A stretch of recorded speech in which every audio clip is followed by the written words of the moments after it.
Today, before we jump in, I want to talk about something some of us have a soft spot for. Ignorance. Like choosing to stay in the dark on purpose. I'm not an expert on this at all, but I do have a story that kind of explains it, so just roll with me. When I was a kid, the hallway light in my building literally never worked. And it wasn't exactly the kind of neighborhood where people were calling a guy to fix the wiring. So we all just adapted. Most nights, people, me included, would walk through that hallway in the dark like we were in some weird little circus act.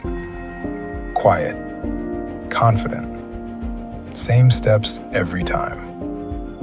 And honestly, we were almost proud of it. Like, look at us. We can do this. Then one night, I come in and there's a candle lit on the landing.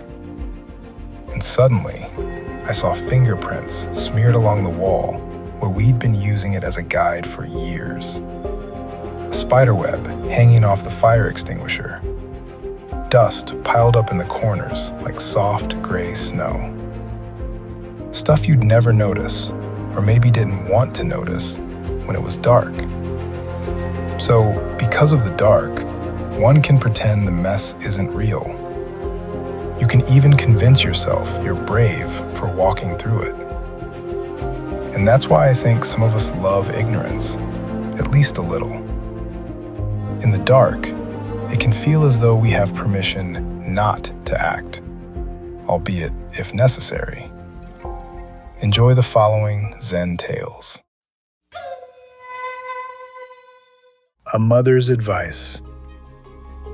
Jun, a Shingon master, were a well-known Sanskrit scholar of the Tokugawa era. When he was young, he used to deliver lectures to his brother's students. His mother heard about this and wrote him a letter. "Son, I do not think you become a devotee of the Buddha because you desire to turn into a walking dictionary for others. There is no end to information and commentation, glory and honor. I wish you would stop this lecture business. Shut yourself up in a little temple in a remote part of the mountain. Devote your time to meditation, and in this way attain true realization." The sound of one hand. The mass of Kennen Temple was Mokurai, silent thunder. He had a little protege named Toyo, who was only 12 years old. Toyo saw the old's disciples visit the master's room each morning and evening to receive instruction in Sanzen, or personal guidance, in which they were given koans to stop mind wandering. Toro wished to do Sanzen also. "Wait a while," said Mokurai. "You are too young." But the child insisted, so the teacher finally consented. In the evening, little Toyo went at the props time to the threshold of Mokurai's Sanzen room.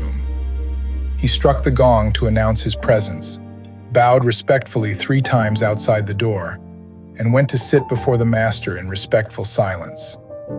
"You can hear the sound of 2 hands when they clap together," said Mokurai.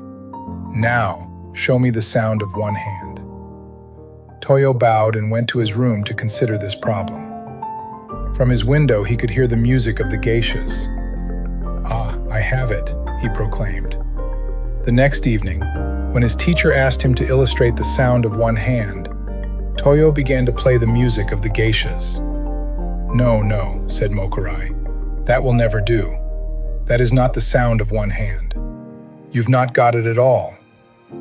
Thinking that such music might interrupt, Toyo moved his abode to a quiet place. He meditated again. What can the sound of 1 hand be? He happened to hear some water dripping. "I have it," imagined Toyo. When he next appeared before his teacher, Toyo imitated dripping water. "What is that?" asked Mokurai.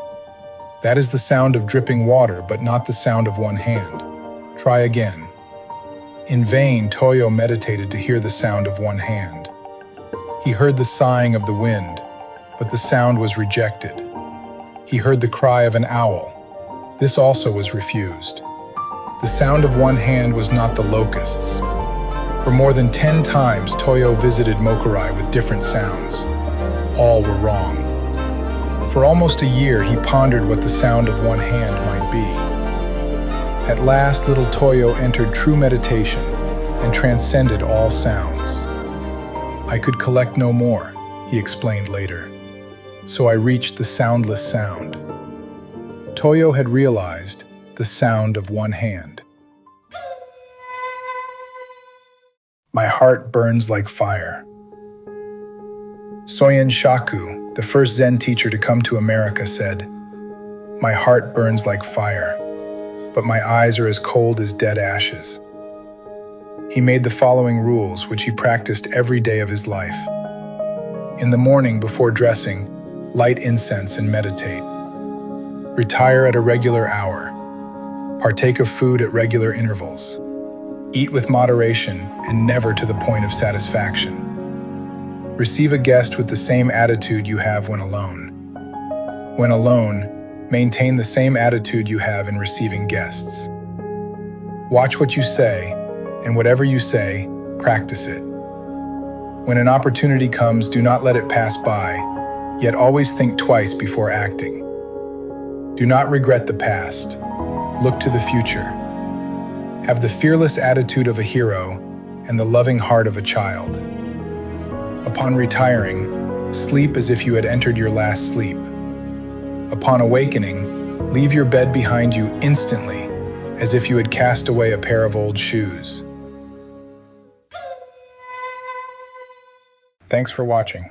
If you enjoyed the video, drop a like, subscribe, and share your thoughts in the comments.